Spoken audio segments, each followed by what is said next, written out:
It's time for more My Hero Academia. And so our heroes are busy concocting plans on the best ways to take down the villain, getting equipment and also doing their best to get Aoyama on their side, because he's their best bet. Aizawa is doing his best to bring him into the light. What'll happen next? Let's find out. Alright, a cover of Himiki Toga, covered in blood. Let's see. My Hero Academia. Number 341. The story of how we all became heroes. Part -1. Okay, so this is the villain side of things, I'm guessing. Probably what preparations they're making.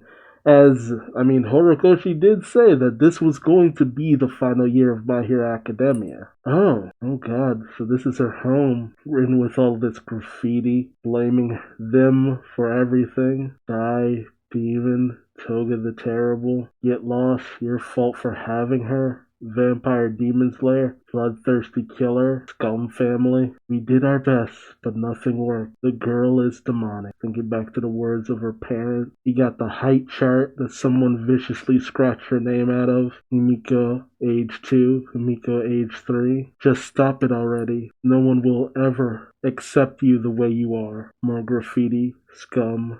You'll pay. Be judged. Pay with your lives. Demon's room. Idiot vampire. Vampire demon. Yep, that's Japanese society for you. Couldn't care less that the parents probably tried their best. Although, they could have tried harder to at least get her to accept proper society or something. Or maybe Toga was always destined for this. Let's see. More thoughts, I guess. You can't just live as you please all the time. Nobody can. Himiko's face is too scary. Just restrain yourself for once. We're telling you this for your own good. And she's in her old room, I take it, thinking back to herself in bed one day. Wanna be a little birdie. Chirp chirp, tweet tweet, so cute. Wanna be Kay. Those dimples when she smiles, so lovely. Every night I dream of a dancing red sparrow. It does a tap dance on my tummy. Weird. Sooner or later it rips my tummy open and dances a jig inside of me. It stains me red all over, making me oh so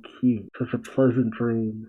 Makes me so happy. And she's like, I guess her memory is of her biting open her wrist. Gee, that's not getting animated. She's standing in her old room, threw it all away, and she has this smile, but it's hard to tell if it's a real smile. Is she really happy that everything she had is gone now? And now we have Dabi. Never knew you actually had a heart nut job. But even you can get caught up in emotion, huh? Toga says, I was just curious about my old house, that's all. Totally normal. Dabi says, ha! You sure you're ready for what's coming? Toga says, skipping down the street. And what might that be? Dabi says, I mean us putting an end to this rotten world. Toga says, a little late to ask that now. Dabi, as he ignites his hand, says, good. Whether we're crying or smiling, the sun will come out tomorrow. So I say, let's smile, Himiko Toga. Smiling is why we live our lives. As he incinerates her house, Toga says, looking back, you'll get us caught, Toya, but that was awfully kind of you. Is he just going by Toya now, or is he still going by Dabi, I wonder? Dabi says, caught. Society don't got the juice to take us down right now. And it's not kindness so much as me twisting the knife and endeavors some more. You'll be able to use it, when you transform. If the person's someone close to your heart, you'll be able to use their quirk by drinking their blood.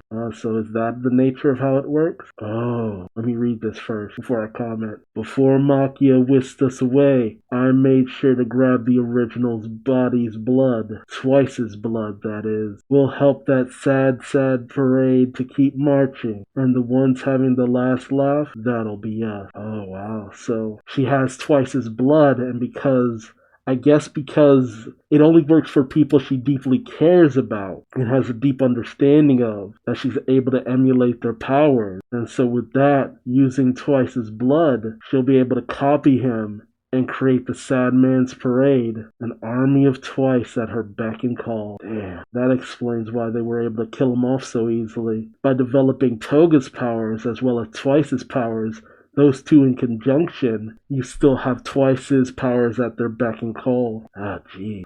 Now we're back in the forest. We got All For One, Skeptic, and Spinner deep into the cave.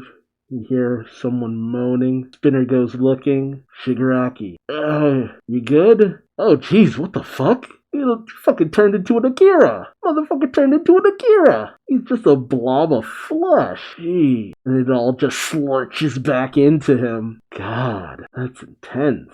That is grotesque. And then All For One goes marching up to Spinner. Worry not, Tomura is recovering well as he conquers the Quark Doomsday theory. Spinner says he's still Shigaraki. Oh, he has one of Tomura's hands, one of them that's burnt black. All For One says, why yes, of course. And Skeptic says, Spinner, I'm pretty sure you know. What proportion of villain designated criminals are heteromorph? Okay, talking about how many of the villain population are, look different, don't look normally human. No matter how hard the heroes and the government have tried to illuminate our society, the light cannot reach every dark corner. Plenty of heteromorphs hold deep grudges against the so-called heroes. We who remain have... Oh, wow, that is a mistranslation. They put have twice. Okay, we who have remained paved the way. When the League of Villains was starting out,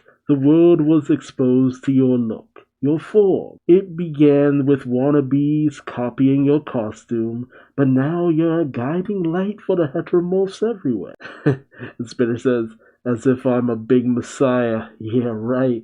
I'm not out here serving some great cause. I'm only here for... And Skeptic stops him. But the die is already cast. No going back. The escaped convicts are one matter, but the common rioters in these streets await your lead.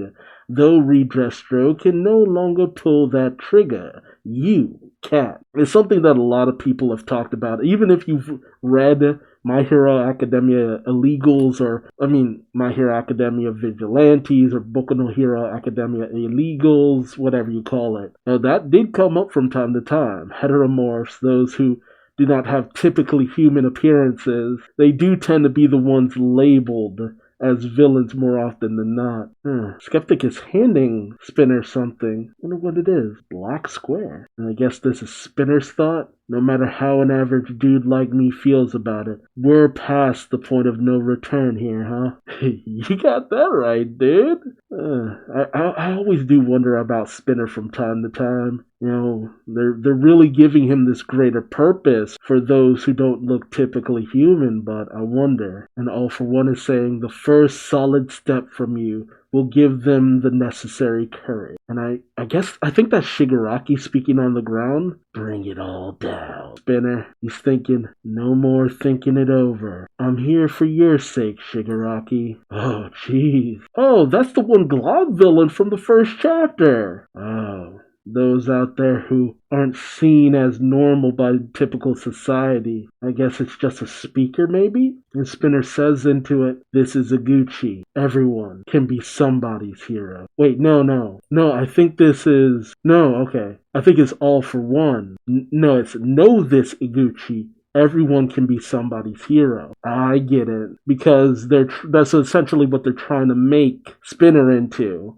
The hero for those who look different. I wonder if Horikoshi's actually going to pull the trigger on this. Because, again, it's something he's had in the background for a good long time. Those who are different feeling very out of place and stuff like that. And the fact that a lot of people who look different tend to be labeled as villains, and even with the one large girl that Deku saved when he was going rogue, she was immediately labeled as a villain because of her appearance. So it really does make me wonder if we're actually truly going to address this now. I'm actually looking forward to seeing if we actually do something with this. This would give a lot of credit to Spinner's presence throughout this entire series. Not to mention with Toga. What's going to happen to her at the end of the... That is something that I really am wondering at this point. A lot of the villains have died, and this would also be the perfect opportunity, not just the one sludge villain here, but an opportunity to see some of the villains who were first introduced with that raid at the forest training camp. we already dealt with Muscular, but I wonder if we'll deal again with the one guy who had the cloud and all that, Moonfish as well with the teeth and stuff like that. Like, this really is a good opportunity for a lot of them to just come back on the prowl. Also, the villains who came and raided during the, I guess it was the USJ? No, not the USJ. The first time Tomoe Shigaraki showed up. Yeah, everything really does feel like it's coming full circle in terms of a lot of things at this point. Yeah, this definitely is going to be the year My Hero Academia probably ends. Like, we're in the setup phase, but, like, if not by the end of this year, by this time next year, My Hero Academia will be fully wrapping up. But tell me your thoughts in the comment section below. Do you think Toga is going to have any second thoughts? Will Ochaku manage to get through to her? Because that seems to be much of the direction we were going. Will it be Ochaku learning to accept Toga in some way, shape, or form? Will that be the thing that ends up helping Toga in the end, or will Toga die like the rest? What about Dabi? What'll his fate be? That's really starting to become the questions going forward. Like I said before, My Hero Academia has not been afraid to kill villains. Magna, Twice, Compress. Man, a lot of characters have been lost. Good characters, too. Poor Midnight. Again, let me know your thoughts in the comment section below. If you like this video, please like, comment, subscribe, bell, all that good YouTube stuff. And until next time, I've been Duuz-Diz-Din, and I'll see you in the next video. Till then, bye-bye.